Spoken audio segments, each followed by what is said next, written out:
श्रीवेङ्कटाचलपते तव सुप्रभातम्।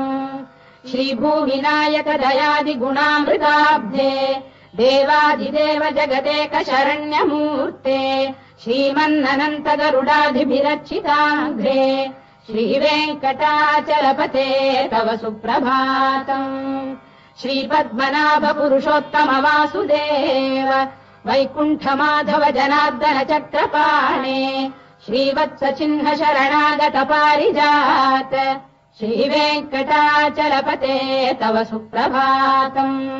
कन्दर्पदर्पहर सुन्दर दिव्यमूर्ते कान्ताकुजाम्बुरुह कुड्मललोल दृष्टे कल्याण निर्मल गुणाकर दिव्य कीर्ते श्रीवेङ्कटाचलपते तव सुप्रभातम्। मीनाकृते कमठकोल नृसिंहवर्णिन् स्वामीन् परश्वत तपोधन रामचन्द्र शेषांश रामय दुनन्दन कल्किरूप श्रीवेङ्कटाचलपते तव सुप्रभातम्। एलालवङ्ग घनसार सुगन्धितीर्थम् दिव्यम् वियस्सरिति हेम घटेषु पूर्णम् धृत्वाद्य वैदिक शिखामणयः प्रहृष्टाः तिष्ठन्ति वेङ्कटपते तव सुप्रभातम्। भास्वानुदेति विकचानि सरोरुहा